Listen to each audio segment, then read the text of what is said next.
Born in VR, reborn for everyone.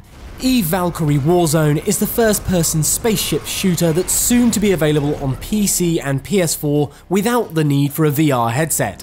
You may find yourself flying against grizzled VR-connected veterans of the original Valkyrie, but from the cockpit of an entirely new generation of ships, you'll have every chance to teach those old dogs some new tricks. Fast, manoeuvrable, and with respectable armour and shielding, the Assault class, formerly known as Fighter class, includes some of the most versatile craft in the game. If you just want to jump in and score some kills, then this is the best place to start. So with that in mind, let's start with a classic. The Wraith is the most widely utilised ship in the original Valkyrie lineup, so for Warzone it's back with the Mark VI and a few new tweaks. Your primary weapon is a brace of deadly and deeply gratifying assault cannons. These wreak havoc at medium range and, should you so choose, you can fire them forever and ever and ever. Don't do that unless you have no choice though, because the fire rate will drop once they start to heat up, making it difficult to complete those kills. In addition, you have a secondary missile launcher that can be loaded with up to 5 highly manoeuvrable target-locking missiles, perfect for striking fear into your enemies with missile incoming warnings, followed by swift death. Defensively, the Wraith comes equipped with electronic countermeasures, or ECM for short, that uses chaff to protect you from other people's missiles, and her Ultra is a singularly potent Mjolnir missile that, as you'd expect, ne demand from a weapon that's named after Thor's hammer, makes an absolute mockery of both shield and armour.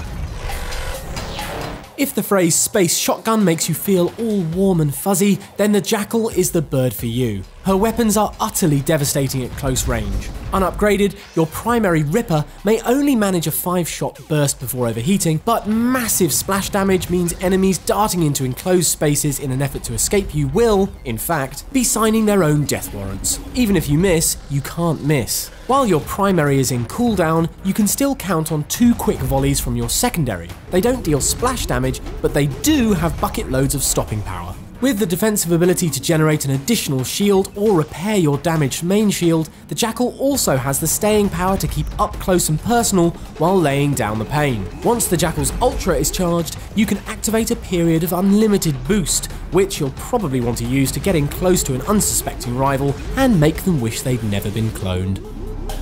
If the Jackal is a shotgun in space, the Strix is a sniper rifle. Its pulse laser is unyieldingly deadly in the right hands, but you'll have to train hard before you make best use of it. With a single shot between recharges, this is a weapon that rewards patience, discipline, and skill. But take our word for it, it most definitely is rewarding. If you find that you're not feeling especially patient, disciplined, or skilled, then you can fall back on the secondary missile pod, which can be loaded with up to 7 missiles, every bit as persistent as those of the Wraith. Better still, once your Ultra becomes available, you can fire unlimited primary shots for a short duration, which is more or less a guarantee of doom for any ship on which your crosshairs settle. And if you ever find yourself too close for comfort, you can just activate Dash, which gives you a quick burst of speed that's just enough to take you out of a dogfight and into a position better suited to your long-range armament. The most manoeuvrable ship of the class, the Uri is another mid-range champ. In addition to a triple missile launcher, the primary plasma cannon is incredibly powerful, and a great choice for anyone who, unlike Wraith pilots, is concerned about the environmental implications of spewing thousands of metal projectiles all over deep space. The plasma cannon overheats rapidly, but in the right hands, that really doesn't matter. The Uri is all about efficiency. She can turn faster, roll faster, and with a well-timed burst fire, can dispatch aggressively maneuvering enemies quicker than almost any ship in the game. Fire up her Ultra, and the plasma gets even hotter and more lethal for a brief period of time. If you're in a decent firing position for anything more than a couple of seconds, then at least 1 solid kill is all but guaranteed. And in a target-rich environment, 1 or 2 more might be up for grabs right after. Underestimate the Uri at your peril. So those are the 4 ships of the Assault class. They're all deadly, but in drastically different ways. Keep an eye on the channel for updates on the other 3 classes coming soon, but to find out more about Eve Valkyrie Warzone right this minute, just head over to evevalkyrie.com.